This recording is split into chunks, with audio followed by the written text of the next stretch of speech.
안녕하세요. 저는 지금 서울 살고 있는 30 중반의 여성입니다. 사연 유튜브 보는 거 좋아하는데 계속 보다 보니 제가 겪은 일도 생각나고 그렇더라고요. 제 이야기도 한번 들어봐 주셨으면 해서 써봅니다. 저는 그렇게 능력 있거나 공부를 잘하는 학생은 아니었어요. 고등학교 때도 공부를 정말 중간만큼만 했고 그래서 대학도 지방대를 갔고요. 또 대학에서도 마찬가지였기 때문에 졸업하고도 되게 막막했어요. 저 때도 계속 취업난이라 그래서 전 어차피 결혼할 거라 크게 고민하지 않고 중소기업으로 들어갔죠. 직원이 수십여 명 있는 그래도 자리 잡힌 중소기업이었고 거기에서 격리일을 하게 되었어요. 4년제 대학식이나 나와놓고 격리하러 온 저에게 직원들이 신기해하며 처음에 많이 물어봤어요. 그런데 제가 성격이 좀 무뚝뚝하고 할 말은 하는 성격이었기 때문에 점차 호기심에 저한테 다가오던 분들도 더 이상은 말 걸지 않게 되었죠. 뭐 어차피 전 결혼해서 전업주부로 사는 게 꿈이었기 때문에 직장에서 좀 외롭게 다니는 것도 상관없었어요. 나름 줏대 있는 성격이었거든요. 부모님이 엄하고 집이 답답한 가풍이었기 때문에 최대한 빨리 집에서 나오고 싶어서 결혼도 빨리 하고 싶었어요. 하지만 제 평생을 맡기려면 그래도 안정적인 직장을 가진 사람이어야 했고 그런 남자는 요즘 참 인기가 좋잖아요. 제가 직접 만나려 해도 참 쉽지 않았죠. 그러다 보니 다른 친구들은 모두 제대로 된 직장 잡거나 결혼해서 아기를 가지는데 저만 뒤처지는 것 같고 조바심이 났어요. 원래 누굴 소개받거나 하는 걸 정말 싫어해서 절대 소개받지 않고 일상생활에서 자연스레 만나는 걸 추구했는데 그러기가 힘들어졌죠. 그때가 제가 20 후반쯤이었어요. 사실 그때쯤이면 여자들 대부분 이젠 결혼을 해야 하는데 하면서 조바심이 들잖아요. 저도 당연히 그랬고 그래서 친구들한테 고민을 털어놓았죠.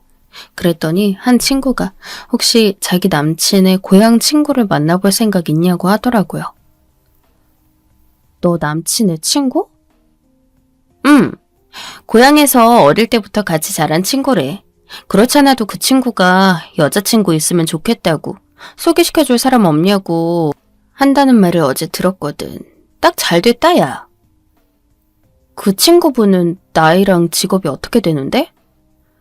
내 남친이 나보다 2살 많잖아. 그니까 너보다 2살 많은 거고. 직업 공무원이야. 와, 공무원? 내 남친은 지금까지도 공시보잖아. 그 친구는 이미 공무원 작년에 됐대. 그래서 직장에 적응 좀 하고 나니까 여자친구 구하고 싶은가 봐. 게다가 공무원 되면 부모님들이 그렇게 막 결혼하라고 재촉하신다더라고. 그렇겠지? 딱 좋다. 나도 결혼 빨리 하고 싶은데. 그래? 그럼 내가 남친한테 말해서 그쪽에다가 너 연락처 알려줄게. 그래. 부탁해. 그쪽에는 내가 이렇게 좋아한다는 거 말하지는 말고. 당연하지. 여자는 좀 비싸 보여야 하는 거야. 아무렴. 친구는 웃으면서 남친한테 연락했어요. 나이는 2살 위. 공무원 된 지는 1년. 딱 좋은 조건이었죠. 다른 건 몰랐지만 일단 만나본 다음에 알아봐도 나쁘지 않았으니까요. 그리고 바로 그 다음 달에 약속이 잡혀서 만나게 되었어요. 나이가 있었으니 주선자는 안 끼고 그냥 우리끼리 연락해서 약속 잡고 만난 자리였죠. 저쪽에서 걸어오는데 남자는 외모가 그리 나쁘지 않았어요. 무엇보다 체격이 좋은 편이었죠. 얼굴은 뭐 그럭저럭이긴 했지만요. 만나서 인사 나누고 대화하는데 느낌도 나쁘지 않았어요.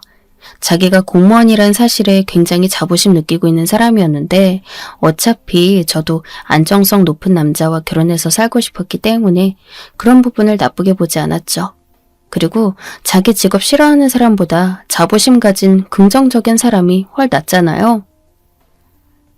사실 제가 일하는 곳이 좀 일반적이지 않은 직렬이거든요. 공무원이시라는 말만 듣고 직렬이 어디신진 못 들었어요. 어디세요? 교정직이에요. 교도소에서 근무하는. 흔히 말하는 교도관이요. 어머, 저 교도관은 처음 봬요. 그렇죠? 다들 그런 분들 많아요. 사실 흔한 직렬은 아니니까요. 동사무소나 구청에서 일하는 지방직하고는 좀 다르죠. 그렇구나. 힘드시겠어요. 아무래도 그렇죠. 저희는 일반 공무원들하고는 달리 법적 공휴일에 딱딱 쉬지도 못하고 일도 교대로 해요. 24시간 계속 수감자들 지켜봐야 하니까요.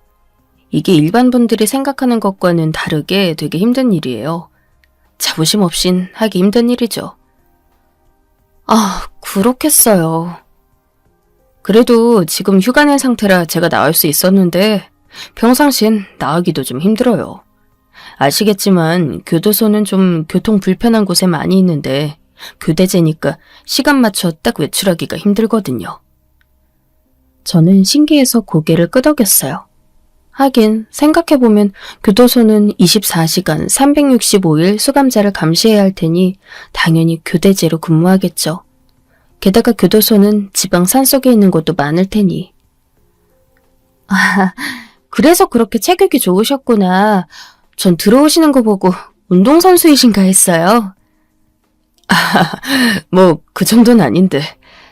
그런데 일할 때 체격이 좋지 않거나 힘이 약하면 좀 위험한 부분이 실제로 있긴 해서요. 평소에 운동 열심히 하려고 노력하는 편이죠. 제가 칭찬하자 그 사람은 굉장히 뿌듯하면서도 수줍은 얼굴로 그렇게 말했어요. 그 얼굴에 마음이 들고 귀여워서 저는 간간히 칭찬을 섞어 말하며 그 사람과 대화했죠. 사실 교도관이란 사실이 그리 좋진 않았어요. 만약 사귀게 된다면 데이트도 그리 자유롭지 않을 거고 결혼한다면 교대 근무하면서 여러 가지로 삶의 패턴이 다른 사람들과 다를 테니까요. 하지만 사람 자체가 좀 귀여워 보이기 시작했어요. 제가 좋아하는 스타일에 남자다우면서도 순수한 데가 있는 타입이었죠. 그렇게 애프터를 거듭하면서 저희는 자연스레 사귀게 되었어요.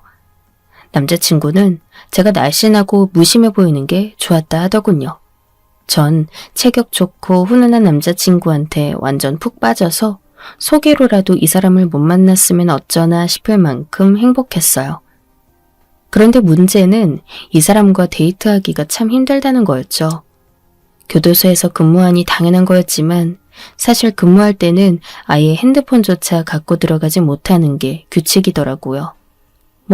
수감자들이 워낙 흉흉한 사람들이 많다 보니 항상 긴장한 채로 지켜봐야 하고 기싸움을 해야 해서 무척 피곤하다고 했어요. 다행히 제가 지금은 서울 살지만 그 당시엔 가까운 지방이었기 때문에 차를 타고 1시간 정도만 가면 남자친구가 일하는 곳에 갈 수 있었어요. 남자친구는 집도 교도소 근방에 잡아두고 있었기 때문에 주로 그 근처에서 데이트하곤 했답니다. 사실 너무 깡촌이고 아무것도 없는 동네라 데이트라고 할 것도 없었죠. 하지만 번화한 곳으로 나가긴 시간도 아깝고 남자친구도 예쁜 카페나 식당 같은 곳에 별다른 관심이 없어서 그냥 집에서 데이트를 하곤 했어요. 사실 교도관의 근무 환경이 그리 좋지 않더군요. 전 공무원 중에도 그렇게나 힘들게 일하는 직렬이 있는 줄 몰랐어요. 4교대로 근무한다 하는데 심지어 운 나쁘게 걸리면 한 달에 하루 쉴 때도 있다더라고요. 그런 때는 제가 아무리 애 같아도 데이트할 시간 자체가 나지 않아서 아예 얼굴도 보지 못했죠.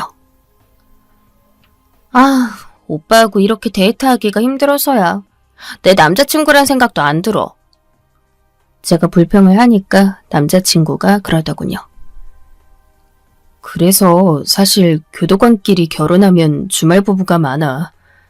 아니, 주말 부부가 아니라 거의 한 달 부부라고 해야 말이 맞겠다. 교도관들끼린 서로 사정을 이해하는데 교도소끼리 서로 멀리 떨어져 있기도 하고 교대제가 스케줄이 딱 맞는 게 거의 불가능하니까. 진짜 힘드시겠네. 그렇지. 그래서 난 같은 교도관하고는 결혼 안 하려고 소개받아 만난 거야. 그래서 자기 만나서 난 좋아 지금. 어휴, 그러셔요? 자긴 안 좋아? 나도 좋아. 좋으니까 이런 데도 만나고 있지. 그럼 우리 결혼할래? 남자친구가 그냥 평범한 대화하는 것처럼 그렇게 말했어요. 전 잠깐 멍해졌죠. 마음 같아선 그냥 그 자리에서 오케이 하고 싶지만 사실 남자친구와의 결혼에는 좀 고민해야 할 부분이 많았어요. 사실 뭐 돈 문제는 아니었고요. 저도 벌어먹고 살 수 있지만 그냥 안정적인 사람과 결혼하고 싶은 것뿐이었어요. 그런데 남자친구 근무 환경이라든가 이런 것들이 제대로 된 가정생활을 할 수 있을까 싶은 정도였기 때문에 고민이 됐죠. 제가 고민을 하고 있자 남자친구는 픽 웃으면서 그러더군요. 튕기지 마. 요즘 공무원이 얼마나 귀한 신랑감인지 알지? 그리고 자기 나 좋아하잖아. 그건 그런데 너무 시간이 모자란 남자친구라 말이야. 그건 어쩔 수 없지. 자기가 감수해야 할 부분이지. 자기 친구만 해도 지금 공식 못 붙은 남자와 만나면서 데이트 비용 다 대고 있잖아. 우린 시간만 없지 그런 건 문제 없으니까. 남자친구 말이 맞기도 했어요. 우리를 소개해준 친구의 남자친구. 그러니까 남자친구의 친구인 그 사람은 여전히 공무원 시험에 합격하지 못해 난감해하고 있더군요.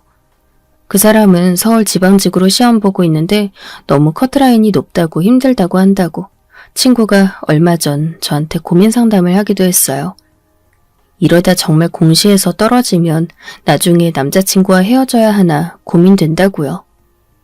그런 면에서 지금 교도관인 남자친구가 정말 안정적이고 귀한 신랑감인 건 맞았죠. 게다가 전 집이 좀 지겨워서 탈출하고 싶었고 그러려면 결혼이 가장 좋은 길이기도 했어요. 남자친구는 제 이상형이기도 했고요. 그래서 우리는 결혼을 결정했죠. 제가 지금 중소기업 경리로 일한다는 사실을 아는 남자친구는 결혼 후에는 그냥 정리하고 전업주부로 있으라 했어요. 저야 땡큐였죠. 어차피 저는 일에서 보람을 찾는 사람이 아니었고 지금 직장이 특별히 비전이 있는 게 아니었거든요. 그냥 저 먹고 살 거 벌려고 다니는 것뿐이었지. 게다가 부모님이 엄하셔서 백수로 있는 것보단 어디라도 일하는 걸 좋아했거든요. 전업주부로 있으면 좋겠다. 나도 일 안 하고 집에서 놀고 싶네. 남자친구가 그러더군요. 전 입을 삐죽거렸죠. 전업주부라고 집에서 노는 거 아니야. 나 열심히 집안일 할 거란 말이야. 교도관 일 하느니 집안일 하는 게 훨씬 쉽지. 잠깐 하고 놀면 되잖아. 솔직히 힘들어서 가끔 여자들 부러워. 하지만 교도관 일은 아무나 못하니까 자부심 가져야 하는 거긴 한데. 그럼 물론이지 오빠. 오빠는 오빠가 할 수 있는 일을 하는 거잖아. 그렇지? 내가 돈 벌어다 주면 아껴 써야 해. 내가 언제 과소비하는 거 봤어? 내 월급 170만 원으로도 나 저축 열심히 하던 사람이야. 그래, 믿는다 자기야. 저는 남자친구 말에 다 좋다고 맞장구 치면서도 이때부터 뭔가 못마땅함이 느껴지기 시작했죠. 가정주부가 노는 건 아니잖아요. 전업이라도 아기 낳고 기르고 하면 정말 몸도 망가지고 힘들다고 들었는데 아무래도 남자친구는 전업주부는 무조건 노는 줄 알더라고요. 제가 직장 다니면서도 깔끔 떨고 요리 열심히 하는 걸 알면서 말이에요. 우리 상견례 하기 전에 우리 집 좀 가서 엄마 좀 뵙자. 어머님? 그래, 뵙는 게 좋겠지? 너무 멀어서 평소엔 못 가지만 그래도 결혼할 사람인데 미리 얼굴은 봐야지. 그건 맞는 말이라서 오빠가 휴가 내고 시골 가자는데 전 토달지 않았어요. 오빠와 친구의 남자친구는 동양으로 지금 우리가 있는 곳보다도 더 남쪽으로 내려간 시골이었죠. 오빠의 부모님 중 아버님은 10여 년 전 돌아가셨고 지금은 어머님만 남아서 시골집을 지키고 있다고 했어요. 오빠네는 동생 있다고 했지. 동생놈 공부를 못해서 여기저기 노가다로 떠돌고 있긴 하지만 한심한 새끼. 남자친구는 혀를 찼어요. 남동생 하나 있는데 사고치기까지 해서 집에서 나가 몇 년에 한 번씩만 돌아온다고요. 그나마 내가 형이라 다행이지. 아니었으면 나한테도 주먹 휘둘렀을 놈이야. 하여간 예전에 아버지도 우리 좀 때렸던 적이 있었거든. 그거 닮았나 봐. 아휴, 같이 자랄 때 힘들었겠네. 나보다 작았으니 상관없었어. 내가 힘이 더 세기도 하고. 남자친구는 피식 웃었어요. 남자친구 아버님이 애들을 때렸다는 얘기를 들으니까 남자친구도 그런 성향을 닮진 않았을까 살짝 걱정이 됐죠. 물론 저하고 사귀면서는 전혀 그런 성향은 보이지 않았지만요. 괜한 걱정이라 생각했죠. 운전해서 시골로 내려갔는데 남자친구네 집은 정말 자그마한 시골집이었어요. 야트막한 담에 솔직한 말로 하면 좀 초라해 보이는 집 있죠? 그런 집이었어요. 저희가 차를 마당에 세우는데 집 문이 열리고 자그마하고 깡마른 어르신 한 분이 나오시더군요. 주름이 자글자글한 모습이 마치 우리 할머니 뻘 같았지만 남자친구가 무뚝뚝하게 손을 흔들었어요. 저 왔어요, 어머니. 아이고, 우리 장남 왔구나. 예비 시어머니였던 거예요. 시어머니는 호들갑을 떨며 남자친구에게 다가와서 부둥부둥 하시더군요. 남자친구는 노골적으로 귀찮아하는 얼굴이었지만 어쩔 수 없다는 듯이 마주 앉다가 저를 소개했어요. 그때 전화로 말했던 결혼할 사람이에요. 어머나, 아유, 도시 아가씨로구나. 어쩜 이렇게 예쁘구나 하시나니? 반갑다, 아가. 시어머니는 넉살 좋게 저한테 말을 붙이며 인사하셨고 저도 최대한 반갑게 인사를 드렸어요.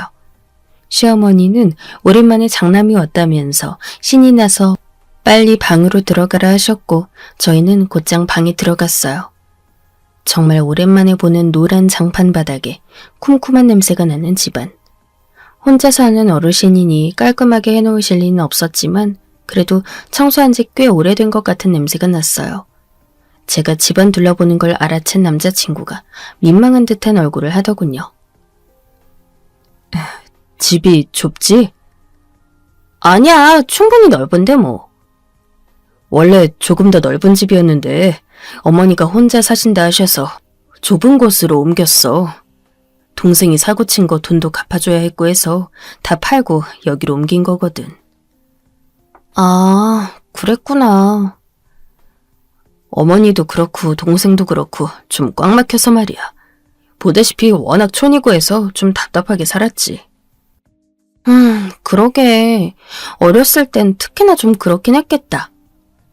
그래도 이런 데서 공무원까지 됐으니 나름 개천용이지, 안 그래? 진짜 그러네, 오빠. 오빠가 자부심 가질만 하다. 사실 9급 교정직 공무원이면 개천용이라고 하기엔 많이 모자란 감이 있었지만 학원은커녕 학교도 먼 이런 곳에서 혼자 공부해서 여기까지 왔으니 남자친구가 대단하다 생각했어요. 그래서 저는 남자친구 말에 맞장구를 쳤죠. 실제로도 남자친구는 자신의 위치를 대단하다 생각했고 그만큼 자신감도 있었어요. 얘들아, 이것 좀 받아라. 아유, 배고프지? 그때 시어머니가 음식이 한가득 차려진 상을 들고 오셨어요. 너무 무거워 보여서 제가 급히 일어나 받아들었는데 젊은 제가 휘청할 만큼 많이 차리셨더라고요. 그런데 앉아서 자세히 들여다보니 음식이 무척 투박했어요. 전도 부치셨는데 육원전은 너무 크게 부치신 데다 군데군데 탔고 생선전은 계란물이 묻은 곳도 안 묻은 곳도 있었어요. 오이소박이는 썰질 않아서 너무 커 먹기가 부담스러웠고 고기볶음 역시 그랬죠. 맛있어요, 어머님. 그래도 저는 어머니가 애써서 혼자 차려주신 것이니 맛있게 먹으려고 애썼어요. 저희 엄마는 음식을 굉장히 얌전하게 공들여 해주는 분이라서 속으로야 저절로 비교되는 걸 어쩔 도리가 없었지만요. 우리가 손님이 오면 이렇게 음식을 잘 차려서 대접하는 집이란다. 원래 바깥 양반 살아가실 때는 아주 번듯한 집이었는데 그 양반 가시고 난 후 이렇게 가세가 기울었지만. 예, 아버님 돌아가시기 전에 큰 집에 사셨다고 들었어요. 그래. 앞으론 네가 며느리로 들어오면 손님 접대를 이런 식으로 네가 해야 하는 거란다. 알겠니? 순간 좀 불길한 게 느껴졌어요. 아니, 오늘 처음 보고 처음 밥 먹은 며느리한테 앞으로 손님 대접 음식을 네가 하라니 말씀이 너무 앞서 나가시는 것 같았죠. 하지만 좋은 게 좋은 거니까 전 그냥 웃으면서 고개만 끄덕였죠. 시어머니도 만족스러운 얼굴로 제 앞에 오징어 볶음을 밀어주셨어요. 하지만 오징어 볶음은 너무 맵기만 하고 그렇게 고춧가루를 넣었는데도 비린내가 나서 못 먹겠더군요. 저는 대충 입에 넣고 씹는 척만 하고 그냥 꿀떡 넘겼어요. 그런데 옆에서 남자친구는 너무 잘 먹더군요. 어쩐 일로 이렇게 음식을 많이 했어요, 어머니? 남으면 어쩌려고. 얘는 손님 오시면 내가 항상 이렇게 해드렸잖니. 아이, 뭘 이런 식으로 했대. 내가 다 아는데. 그냥 대충 고기 반찬 하나 볶아놓고 끝냈으면서. 남자친구는 무신경한 말투로 어머니에게 퉁박주듯 말했어요.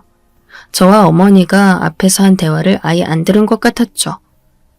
남자친구는 좀 자기중심적인 데가 있어서 같이 앉아서 대화를 해도 자기랑 말을 나누지 않으면 아예 앞에서 나누는 대화를 못 들을 때가 많았어요. 어머니는 조금 당황한 것 같았지만 제 눈치를 보면서 그냥 얼버무리시더군요. 아유, 얘가 진짜 큰 손님들 오셨을 때를 지가 못 봐 그런다. 어디 사내라고 제대로 나와봤어야지. 부엌엔 전혀 안 오고 손님들 뵐 때도 대충 인사만 하고 들어갔으니까. 아, 그랬군요. 한 그릇 더 먹어라. 음식 맛있지? 이래봬도 내가 동네에서 음식 잘하기로 소문났었어. 이게 잘하는 음식이라니.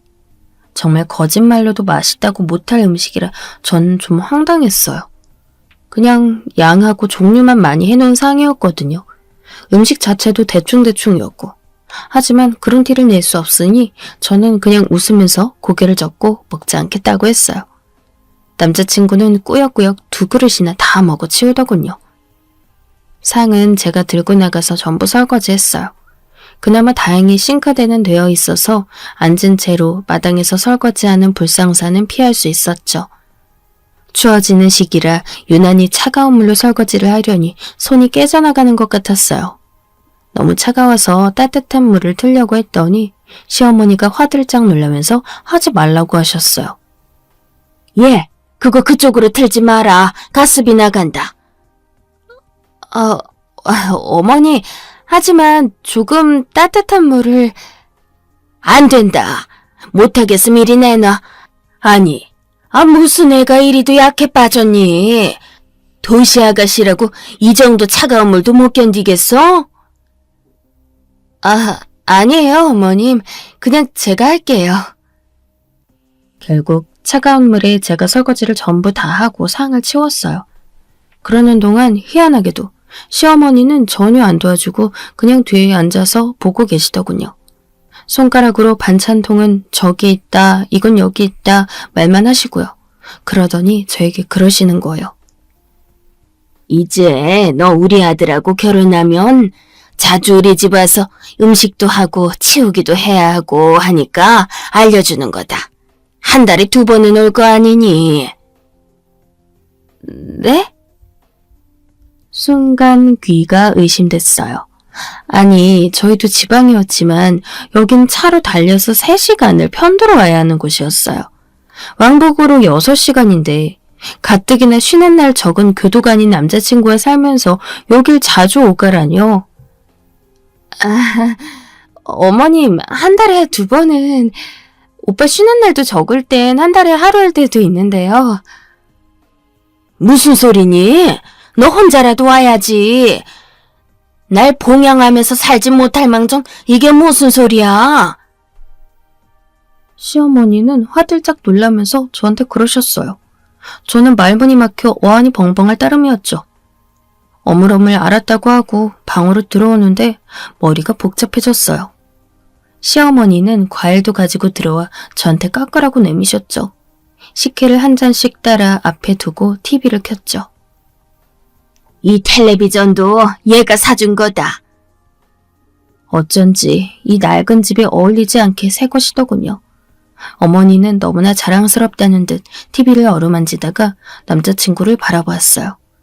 그 눈에 담긴 자부심과 자신감이 대단해서 저는 정말 시어머니가 자기 아들을 대단하게 생각한다는 사실을 알 수 있었죠. 어려서부터 그리도 공부도 잘하고 열심히 하더니 공무원이 됐지 뭐냐. 아휴, 사실 우리 집에서 학원 가기도 어려웠는데 중학교 들어가서도 고등학교 가서도 계속 공부를 잘했단다. 얼마나 사랑스러운 아들인지 몰라. 아, 그럼요, 어머님. 정말 그렇죠. 요즘 공무원이 얼마나 인기 직업이고 경쟁률이 치열한데요. 그런 직업 가졌으니 대단한 거죠. 저는 시어머니의 비위를 맞추려 열심히 맞장구 쳤어요. 남자친구는 쑥스럽고 부끄러운 것 같았지만 듣기 나쁜 눈치는 아니더군요.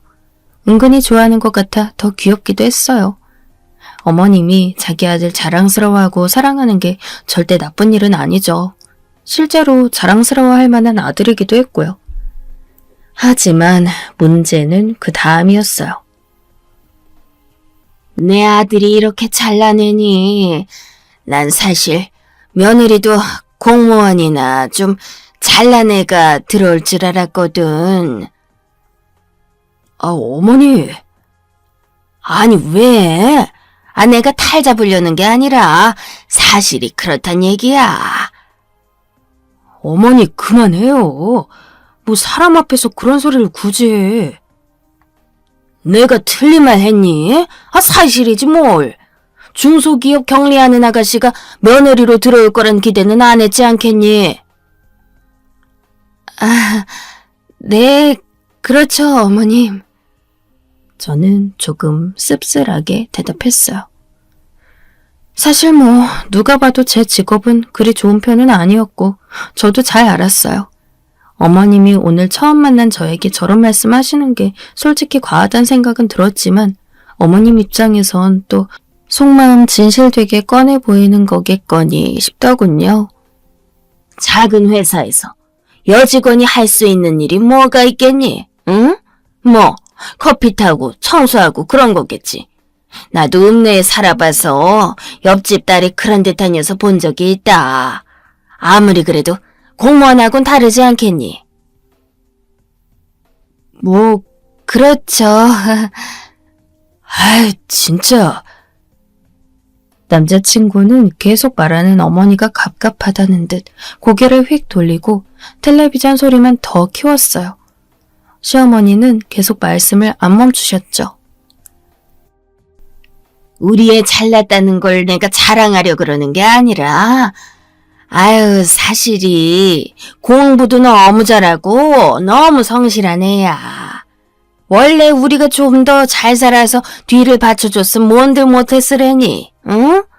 지금 공무원 됐으니 나중에 승진하고 잘 되면 어디까지 올라갈지도 모르는 거긴 하고, 안 그래? 그렇죠, 어머님.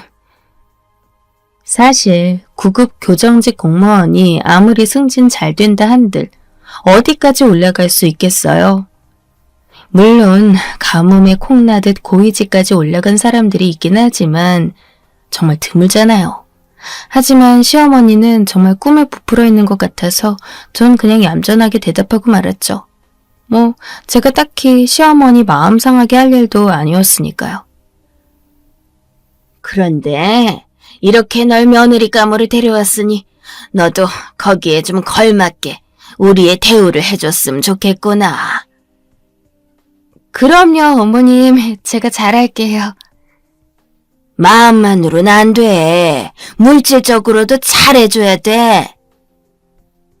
저는 그 말씀이 정말 그냥 밥 잘해주고 잘 챙겨주라는 말씀인 줄 알았어요.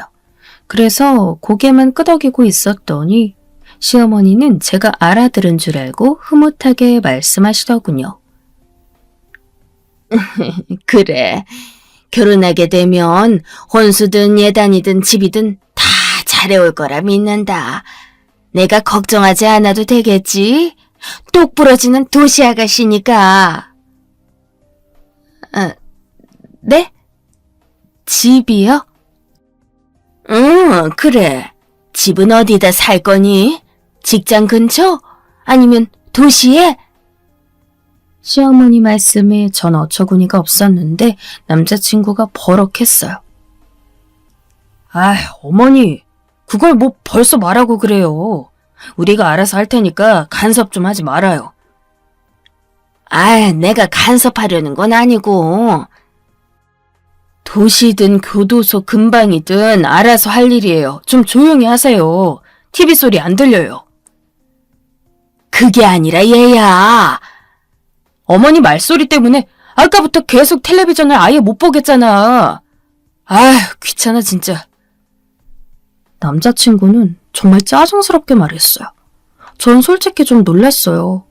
원래도 남자친구가 좀 자기중심적인 면은 있었지만 그래도 이렇게까지 짜증스레 말하는 건 처음 봤거든요.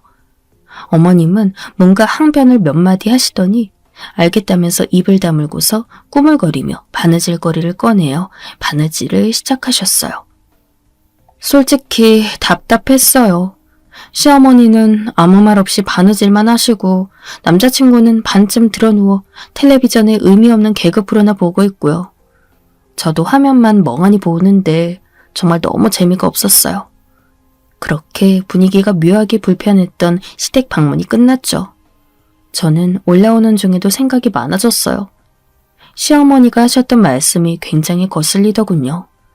저한테 혼수며 예단이며 말씀하신 건 뭐 괜찮아요. 하지만 집까지 말씀하시는 건 좀 이상하잖아요. 집은 당연히 남자 쪽에 하든가 아니면 돈이 모자라면 저하고 같이 한다면 몰라도요. 오빠, 어머님이 하신 말씀 어떻게 생각해? 뭘? 나한테 집 해오냐고 하신 거 말이야. 아, 나이 잡수신 어르신이 하신 말씀 가지고 뭐 그렇게 진지하게 생각해. 그렇지? 오빠가 생각하기에도 말이 안 되지. 야, 나중에 생각해, 나중에. 아우, 지금 결혼 절차 생각만 해도 머리가 아프다 하죠. 오빠는 별소리를 다 한다면서 그리 심각하게 여기지는 않는 것 같더군요. 다행히도 남자친구가 그렇게 진지하게 받아들이진 않는 것 같아 안심은 되었어요. 그런데 시댁에서 돌아온 지 한 일주일쯤 됐는데 시어머니한테서 전화가 오더군요. 저는 깜짝 놀라 전화를 받았어요. 네, 어머님. 아니, 어떻게 전화를 주셨어요? 예, 너는 왜 일주일이나 지났는데 안부 전화 한 번을 안 하니? 올라와서 한번 전화 드렸는데. 그래도 매일은 몰라도 이틀이나 사흘에 한 번은 안부 전화를 해야지. 그리고 결혼 후에는 당연히 매일 해야 하는 거고. 아유, 직업도 별로더니 애가 배운 것도 없나 보구나. 네? 그럼 못 쓰는 거야. 너 그러다가 우리 아들하고 결혼 못한다. 시어머니는 그렇게 크게 소리 지르며 화내는 분은 아니었어요. 그냥 조용조용하게 약간 비꼬는 투로 말씀하셨어요. 전 솔직히 너무 당황스러워서 시어머니가 뭐라고 하시는지도 잘 모르겠어서 어리둥절했죠. 아니, 결혼도 전에 이틀이나 사흘에 한 번 전화를 하라뇨. 게다가 결혼 후에는 매일?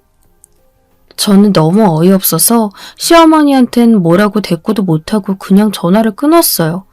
그 후 남자친구와 만났을 때 다시 한번 말을 했죠.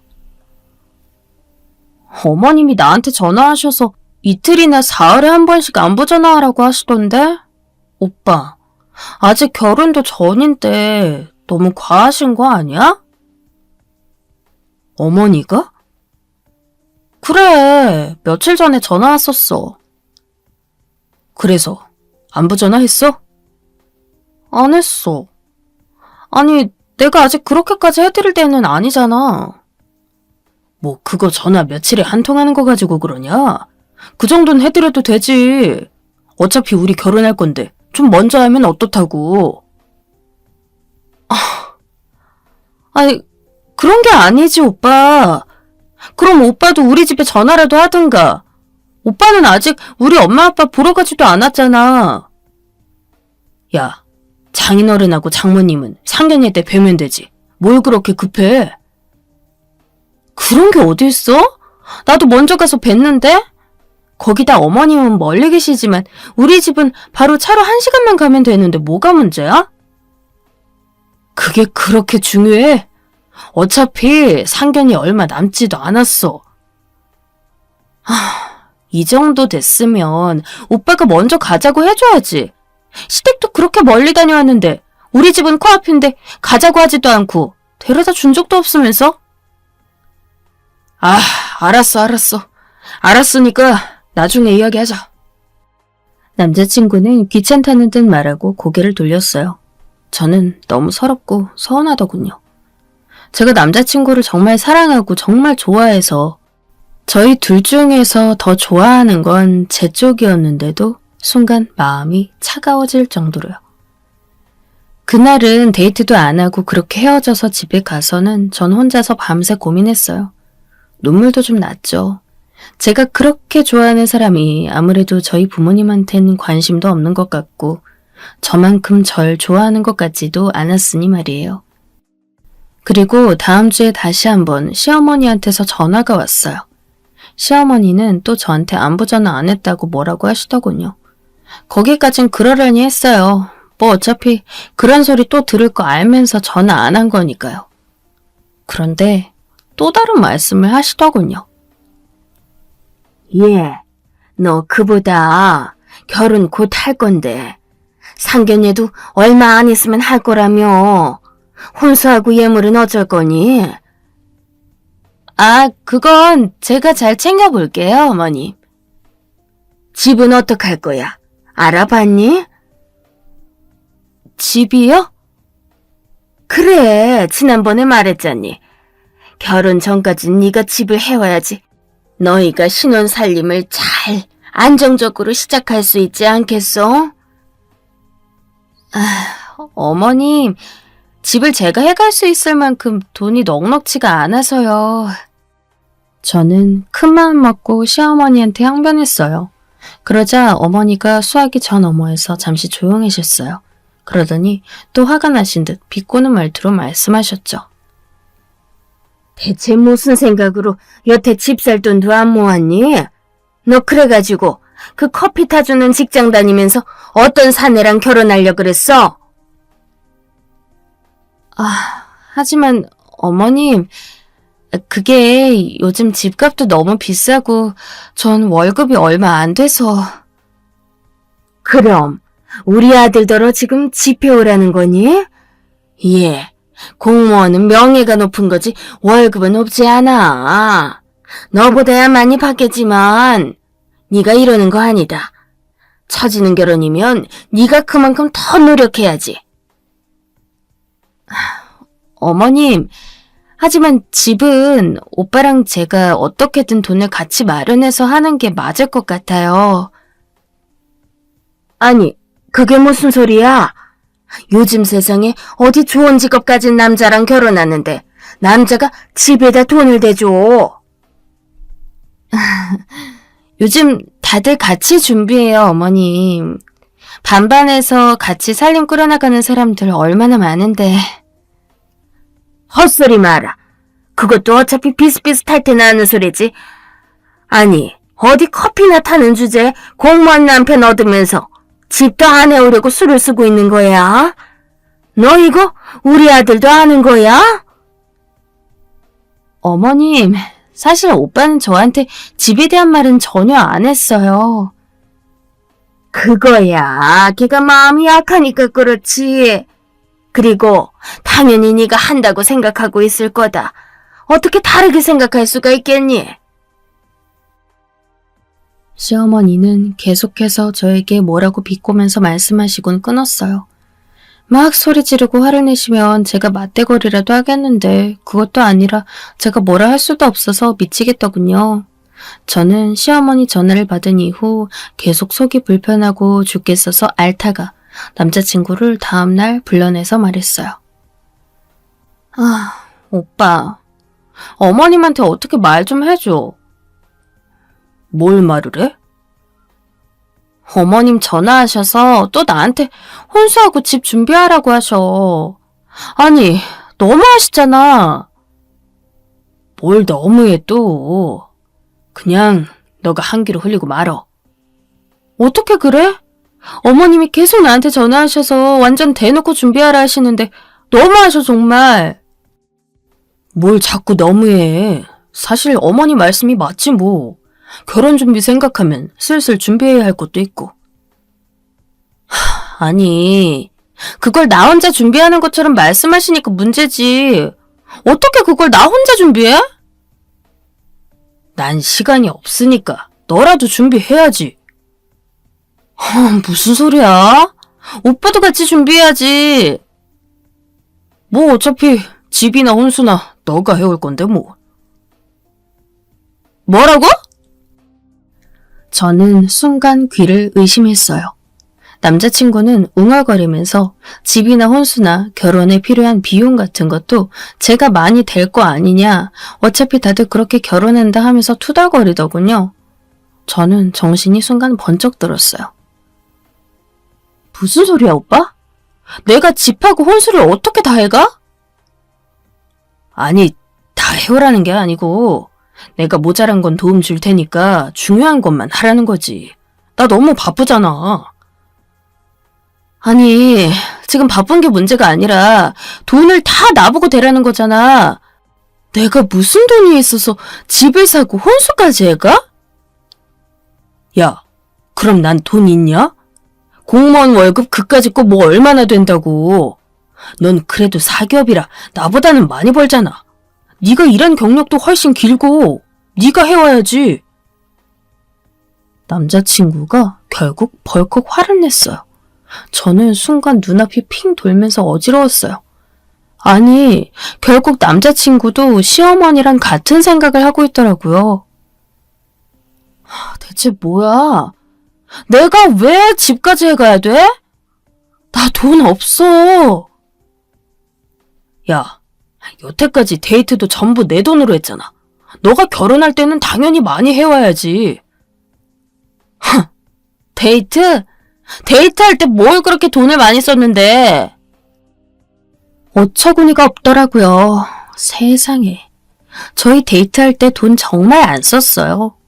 어차피 남자친구 교도소 근처에서 데이트를 했기 때문에 돈을 쓸 만한 비싼 가게도 없었고요. 워낙 좁고 조용한 동네라서 계속 남자친구의 좁아 터진 집에서만 데이트를 했거든요. 우리가 데이트할 때 무슨 돈을 그렇게 썼어? 말도 안 돼. 돈을 왜 안 써? 집 쓰는 돈 아니야? 너하고 데이트 좀 편하게 하려고 넓은 집으로 옮겼잖아. 와, 원룸에서 투룸으로 옮긴 거 말하는 거야 지금? 아니, 그건 오빠 사는 집이잖아. 나 혼자였으면 원룸도 충분했어.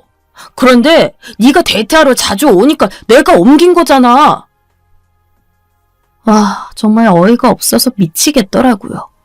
아니, 제가 원룸으로 갔을 때 오빠가 집이 좁다고 민망해하긴 했었어요.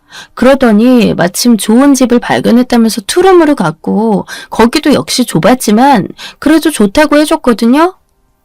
그랬더니 지금 그게 제가 집으로 데이트를 하러 갔기 때문이라고 하는 거였어요.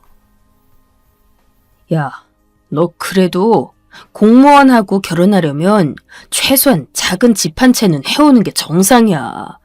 네가 뭐 지금 어린 것도 예쁜 것도 아닌데 어디 가서 어떻게 결혼을 하려 그래? 그 정도 돈도 없으면? 남자친구는 투덜거리더군요. 저는 정말 말이 안 통해서 그 자리에서 일어나서 나와버렸어요. 속이 정말 미친 듯이 답답하더라고요. 저희 집 부모님이 엄하셔서 집에서 나오고 싶어 결혼을 하고 싶었는데 남자친구라는 사람과 예비 시어머니라는 분은 배는 더 답답한 거예요. 저는 그때 처음으로 저희 부모님이 세상 무서운 줄 알려고 말씀하셨던 게 이해가 되더군요. 세상에 이상한 사람도 정말 많으니까 조심하라고 항상 그러셨거든요. 저는 계속 남자친구와 연락도 하지 않았어요. 며칠 뒤 제가 직장에서 돌아오고 있는데 시어머니한테서 또 전화가 오더군요. 전 답답해서 한숨을 쉬다가 그래도 전화를 받았어요. 아직도 전 남자친구한테서 정을 떼지 못했기 때문에 언젠가는 결혼할지도 모르는 일이었으니까요. 시어머니는 근처에 와 있다며 잠깐 볼 수 있냐고 하셨어요. 전 알겠다고 하고 뵈러 갔죠. 그 시골에서 올라오셨으니 한번 뵙기는 해야 했으니까요. 뭐, 그 귀한 아들 보러 오셨겠죠 뭐. 시어머니는 제 직장 근처 카페에 앉아 계셨어요. 카페에 자주 와보지 않으셨는지 아주 불편한 기색이시더군요. 제가 앞에 가서 앉으니까 새목골로 눈을 뜨고 절 흘겨보셨죠. 너 이런 데 다니면서 돈 다 쓰는구나. 아휴, 그러니 돈이 없지. 어떻게 오셨어요, 어머님? 아들 보러 왔다가 걔가 나한테 너 좀 설득해달라고 부탁하더라. 여기 직장 근처라 지금 시간에 가면 만날 수 있을 거라면서. 다시 어이가 털리더군요. 아니, 화해하고 싶으면 본인이 와서 해야지. 시어머니를 보내서 설득을 해달라고 하다뇨? 그러더니 어머님은 물 한 잔 마시고서는 본격적으로 말을 쏟아내기 시작했어요. 너 그러는 거 아니다. 아무것도 없는 그야말로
쥐뿔도 없는 여자애가 격리나 하다가 공무원 남편 맞이하려면 당연히 집 한 채는 해와야 하는 거야. 응? 의사 남편 맞는 애들 열쇠가 3개라잖니. 공무원이 요즘 어디 쉬운 상대냐? 어머님, 잠시만요. 아니, 내 말 들어라. 어디 어린 것이 버릇없게 끼어들려고 있어. 교도관 남편 맞이하려면 당연히 작아도 집 한 칸은 갖고 와야지. 그리고 시어머니한테도 예단 토독히 해서 내밀고 가능하면 시댁에도 집 한 칸 줘야 하는 것이고 말이다. 아유, 어쩜 이렇게 애가 예의도 없고 아는 것도 없을까? 시어머니는 정말 따발총처럼 빠르게 내뱉으셨어요. 저는 약간 정신줄을 놓을 뻔했죠. 그래요. 공무원 요즘 인기 좋은 직업이에요. 저도 안정성 높은 남편 만나서 편하게 살고 싶었고 엄하고 숨막히는 집에서도 탈출하고 싶었고요. 제 욕심이었던 건 저도 인정해요. 하지만 그렇다고 공무원이 무슨 의사나 변호사, 판검사하고 어깨를 나란히 하는 직업도 아니잖아요. 그런데 무슨 집을 해오고 시댁에도 집을 줘야 하고 아우. 시어머니는 어깨를 딱 펴고 자랑스럽게 앉아 계셨어요. 내가 아들 잘 낳았고 잘 키웠으니 덕을 좀 보고 살아야지. 내가 개 키우면서 얼마나 고생 많이 한 줄 아니? 개 공부하는 동안 체력 떨어지지 않게 하려고 없는 살림에 닭 삶고 돼지 삶고. 저는 정말 더 이상은 견딜 수 없더군요. 한숨이 저 깊은 곳에서부터 흘러나오는데 제가 한숨을 쉬니까 시어머니가 더 사납게 말씀하셨어요. 너 지금 어른 앞에서 한숨 쉬었니? 어쩜 이렇게 버르장머리가. 예, 저 버르장머리 없어요. 예. 정말 속이 뒤집혀서 이젠 더는 못 참겠더라고요. 사실 저는 원래도 그렇게 상냥하거나 부드러운 성격의 여자는 아니었는데 인내심이 바닥나니까 성질이 나왔어요. 어머님, 아니지. 나 이제 대개 아들하고 결혼 안 할 거니까 어머님도 아니네. 뭐야? 아줌마네 아들 데리고 꺼지세요. 이제 나도 싫어. 뭐라고? 지금 아들 가지고 장사해요? 하긴. 댁내 아들도 대놓고 장사하려고 하긴 하더라. 나보고 걔도 집 해오라고 하대? 시어머니는 입을 벌린 채 돌변한 태도의 저를 노려보았어요. 하지만 그렇다고 거기에 쫄 제가 아니었죠. 당신네 아들 데리고 꺼지라고. 나도 싫다고 이제 못 알아들어요? 대체 누가 할 소리를? 그래요. 좋네. 결혼 안 하는 거 의사 합치 되었네. 나중에 딴소리 하지 말아요. 진짜 징그러워 죽겠으니까. 저는 쏘아붙이고서 그 자리에서 일어나 카페를 나와버렸어요. 시어머니는 허둥대다가 뒤에서 음료를 엎었는지 쨍그랑 소리가 났고 그 뒤로는 제가 문을 닫고 나와서 모르겠네요. 저는 이제 될 대로 되라 싶어서 그냥 집으로 가버렸어요. 정말 징글징글 하더라고요. 사귀었을 때부터 지금까지 쭉 생각해보니까 남자친구한테 그나마 남아있던 정까지 뚝 떨어져 버렸어요. 남자친구는 여태까지 당연하다는 듯이 절 소중히 여기지 않았고 자기 정도 스펙이면 저 정도 여자는 언제든지 다시 구할 수 있다는 듯이 굴었어요. 하지만 솔직히 말해서 교도관이면 공무원 중에서 일하는 환경도 제일 열악하고 제일 인기 없는 직종 중 하나일 텐데 말이죠. 그 다음날 남자친구가 연락이 왔어요. 사실 남자친구는 저를 집 앞까지 데려다 준 적도 없기 때문에 정확한 저희 집도 몰라서 찾아오지도 못하는 상황이었죠. 전 머리가 아파서 방에 엎어져 있었기 때문에 올 테면 오라 하고선 집 주소를 불러주고 끊어버렸어요. 저녁쯤 다시 전화가 왔는데 집 앞이라더군요. 저는 머리가 아파서 얼굴을 잔뜩 찡그리고 나갔어요. 집 앞에 서 있던 남자친구가 대문에서 나오는 저를 보고 좀 놀라더라고요. 뭐, 왜 놀라? 아니, 대문으로 나오네? 옆문이 아니라? 우리 집인데 내가 왜 옆문으로 나와? 내가 새도로 사는 것도 아니고. 미쳤어? 당연히 마음이 꼬여있으니 말도 곱게 안 나갔죠. 저희 집은 겉으로 보기엔 제법 괜찮아 보이는 주택이었어요. 위치도 괜찮았고 단 밖에서 보기엔 붉은 벽돌이 아주 부유해 보이는 모양새를 하고 있었죠. 그런데 뭐 그렇게 감 나가는 집은 아니었고요. 그냥 보기만 그랬어요. 워낙 오래되고 안에 수리할 것도 많아서 사실 비쌀 수는 없는 집이었는데 남자친구는 저희 집 겉모습만 보고 순간 뭔가 무척 후회되는 얼굴을 하더군요. 이 돈 밝히는 놈이 우리 집이 이 주택의 주인이라는 걸 알고서 후회하는구나. 감이 딱 왔죠. 저는 어처구니도 없고 더 이상 떨어질 정도 없는데 정이 또 떨어졌어요. 설마 정말로 파혼할 건 아니지? 왜 아니라고 생각해? 아니, 나랑 문제도 아니고 우리 어머니 문제 때문에 파혼하는 거 너무 이상하잖아. 결국 사는 건 우리 둘이라고. 그래서 나한테 집 해오라고 들들 볶는 네 어머니 성화 내버려뒀어? 아니지. 너도 한피였지. 집 한 채 해오라며 집이 어디서 그냥 툭 튀어나오는 거니? 그게... 아니, 너 이렇게 좋은 집 살면 부모님이 해주실 수도 있을 거 아냐. 너 우리 집 모를 때도 나한테 집 해오라고 했잖아. 그거 빚져서라도 해오라는 이야기잖아. 내가 왜? 뭘 믿고 너한테 시집을 가니? 결혼하기도 전에 나 벗겨먹으려는 시어머니하고 한술 더 뜨는 남편인데? 내가 미쳤니? 그야말로 중소기업 경리라서 그 정도 머리도 안 돌아갈 것 같아? 아니 그게 아니라 내가 그렇게 생각한 게 아니야, 자기야. 자기 소리 집어치워. 야, 공무원 나부랭이 5급 사무관은 되어야 집 바라는 거야. 너 9급 공무원 중에서도 제일 열악한 교도관이야. 그런 게 뭐? 집을 해와? 너 지금 네 직업으로 장사하니? 아니다. 아들로 장사한 거 너네 어머니지. 야, 잘 전해. 그 장사 나한테는 안 먹히니까 다른 여자 찾아보라고. 자기야, 진짜 오해야, 그건.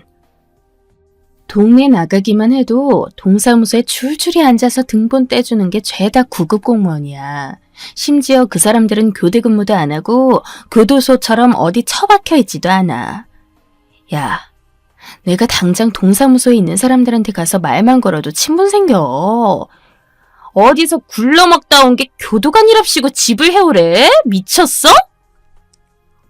제가 한참을 퍼붓자 남자친구는 아예 입도 번근 못한 채 넋이 나가 서 있더군요. 그동안 쌓인 게 워낙 많았던 터라 저는 정말 숨도 안 쉬고 몇십 분을 퍼부었어요. 그 후 집으로 들어와 버렸죠. 창문으로 슬쩍 보니까 남자친구는 멍하니 집 앞에 서 있다가 힘없이 어깨를 늘어뜨리고 사라지더군요. 그제야 진짜 끝났나 싶어 저는 한숨을 돌렸어요. 하지만 그날 이후부터 남자친구와 시어머니가 번갈아 가면서 저희 집 앞과 회사 근처를 지키더군요. 정말 어처구니가 없었어요. 남자친구는 교대 근무라서 나오지 못할 때가 많았는데 그래서인지 시어머니가 더 자주 보였죠. 그 전날은 안 보여서 안심하고 나가려고 하면 시어머니가 근처에 서 있다가 황급히 다가오고 남자친구가 저 멀리서 보고 있다가 어색한 얼굴로 다가오고 미치겠더라고요. 아니 그때는 이미 남자친구도 시어머니도 아니었는데 말이에요. 그런데 어느 날 시어머니가 저한테 달려와서 붙들더라고요. 저는 이제 진짜 너무 화가 나서 시어머니 얼굴을 똑바로 쳐다봤어요. 예, 내가 잘못했다. 이렇게 좋은 집 아가씨인 줄 모르고 내가 그런 거였단다. 그럼 제가 이런 집 안 살았으면 그렇게 행동하신 게 당연한 거였다. 이 말씀이시네요? 아니, 그런 게 아니라, 그러니까, 난 우리 아들하고 급이 맞는 며느리를 원했던 거란다. 지금 보니 넌 딱 맞는 아가씨라서 내가 잘못 봤던 것 같구나. 어이없어 진짜. 끝까지 시어머니는 뭐가 잘못된 건지를 모르더라고요.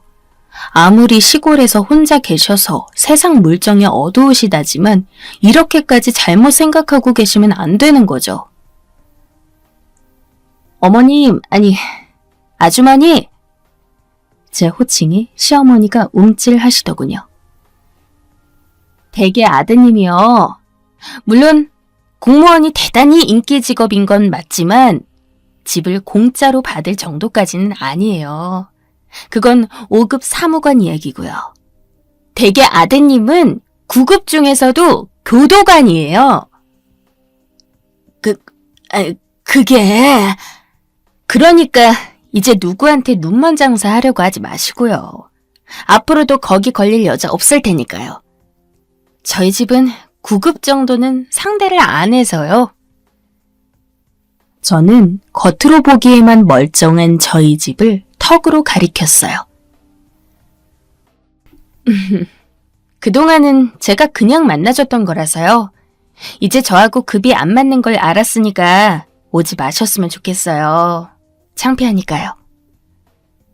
그 말에 전 시어머니는 얼굴이 새빨개지셨어요. 그제서야 정말 부끄럽고 창피한 것을 깨달았는지 저한테 뭐라 대꾸도 하지 못한 채 어물거리다가 발길을 돌리시더군요. 다행히도 그 이후로는 남자친구도 시어머니도 주위에서 보이지 않았어요. 속이 시원했죠. 그 후로는 공무원 남자는 그리 탐나지 않아서 그냥 제가 다니는 회사에서 제대로 된 일을 맡고 승진을 하는 게 낫겠다는 생각이 들더라고요. 제 이야기는 여기까지입니다.